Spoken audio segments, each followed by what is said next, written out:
When Nevuzardan, the butcher who was in charge of Nebuchadnezzar's army, when he came, he slaughtered 2,110,000 people right at the beginning.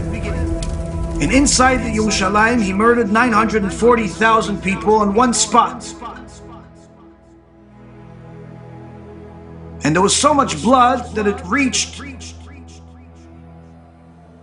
went from town to town, literally. It became a little river. And it stopped at one place where there was a puddle of blood already. Nevuzardan saw this blood pool, and he saw that this pool of blood is boiling. And he asked one of the prisoners, one of the Jewish prisoners, what is that? And the Jewish prisoner didn't want to tell him what it is. And he said, no, that's one of our sacrifices. What kind of sacrifice? Bring the sacrifices. Started slaughtering animals, and he saw, no, not the same blood. Either tell me, or I'm going to rip your flesh from your bones with iron combs while you're alive. Meaning he was as vicious as can possibly be, this Nebuzaradan. And the Jew tells him, what can I say? It's an embarrassment for us what that is. The truth is that boiling blood is already 2 years old. He was once a prophet named Zechariah in Hebrew.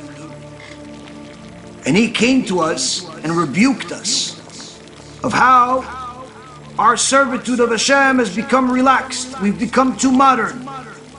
We're not serious about learning Torah. Too many leniencies. We didn't like hearing his rebuke. And he kept coming back. You know, like somebody today that has a YouTube channel where he's screaming for people to do tshuva. Like somebody that says, listen, don't invite Reshaim into your communities. Don't desecrate the Torah. We didn't like to hear it.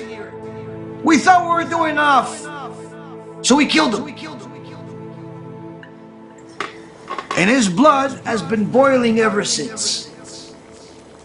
Nebuzaradan said in his mind, I will avenge his blood. And he started taking people and murdering them in that spot. He didn't just take anybody. First he started with the Sanhedrin itself. Then the lesser Sanhedrin. And he murdered them there. But the blood continued to bubble. Then he took a bunch of young kids, males, females, murdered all of them. The blood continued to bubble. He brought school kids, little babies, slaughtered them. The blood continued to bubble. Literally, tens and tens of thousands of Jews are being murdered in this spot. Nothing's happening. It continues to bubble. Nevuzardan screamed into the sky, saying, Zechariah, Zechariah, I've wiped out the best of them. You want me to destroy all of them? And at that moment, the blood stopped. That's when Nebuzaradan realized what he has done. He had a moment of truth, and he realized that if HaKadosh Baruch Hu allowed me to kill all of these people just to avenge the blood of one righteous person, what will be my end when HaShem has to avenge the blood of all the people that I just killed? He sent a suicide letter to his family as if he killed himself, and he actually abandoned the army, and he actually converted, says the Gemara. The point being here is we see that it wasn't that we didn't know Torah. That wasn't the problem. Is that we stopped accepting the truth. And any time a Jew rejects the truth, he brings punishment onto himself.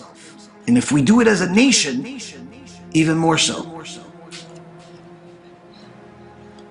The Yalkut Shimoni says in section 1016, says there was a woman who had 3 sons who were soldiers, while she stayed behind taking care of the baby of the family. The famine during the war, the starvation was so horrible that the woman didn't have anything to cook for her children when they came back from the war to eat. So she killed the baby and she cooked him.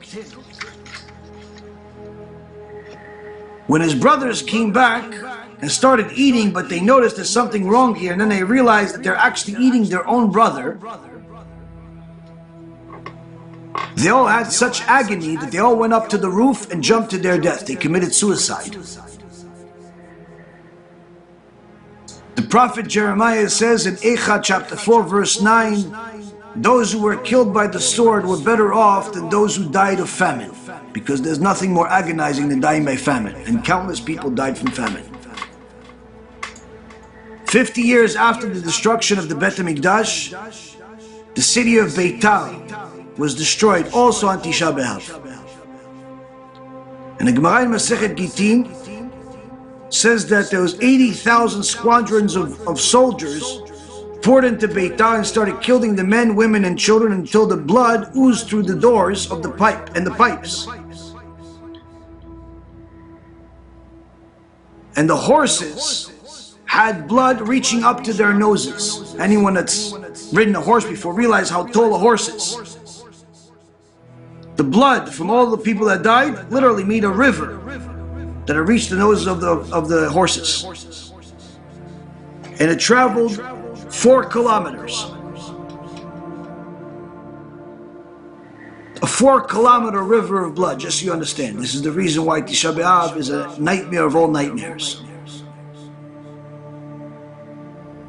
The Ramah in Sefer Torah Chatat says that Nebuchadnezzar, after he destroyed the Beit HaMikdash, he wanted to show off to some of the elite. And the philosopher Plato was sent to Yerushalayim to see the glory of the destruction. And since there was a protection on the prophet Jeremiah, where no one was allowed to touch him, Nebuchadnezzar was friends with Jeremiah when he was young, and he says no one's allowed to touch him. So Jeremiah was there at the destruction of the Beit HaMikdash, crying hysterically. When Plato saw him, he says, "Are you the wisest of all the people of Israel, yet you're crying over lost wood and stones? Why are you crying over the past? A wise man doesn't cry over what has already happened. He goes ahead and he builds the future." Plato thought that his philosophy is going to work here. He also thought he's the smartest man in the world. The prophet Jeremiah says, "Are you the world's leading philosopher? You certainly have come across questions which you have found no answer. Is that so?" And Plato says, "Yes, I have many such questions, but I believe that there is no one in the world that can answer them." Jeremiah says to him, Try asking me those questions, all of them, and I will answer each and every single one of them to your satisfaction. Plato sat down and asked all of his questions. Jeremiah answered every single one of those questions in a single breath. He answered all of the questions at once, to the point where Plato did not believe that he's a human being. He literally believed that Jeremiah is an actual angel. He cannot be human. And then Jeremiah, after answering all of his questions, says to him, "I want you to know that all of that wisdom that you are impressed by, I gained my wisdom from those very same wooden stones that have now been burned and destroyed. And as for your question in regards to why I cry over the past, I will not answer that, because it is too deep for you to fathom. Meaning, with all of your philosophical intellect, you still don't know the secret of tears, which even a Jewish child knows. The extraordinary wisdom Jewish people had did not stop them from sinning, did not stop them from doing things that were forbidden. And unfortunately, this is the type of behavior that HaKadosh Baruch Hu warned Am Yisrael about over and over again, to no avail. If you have such amazing people, why destroy? Why destroy?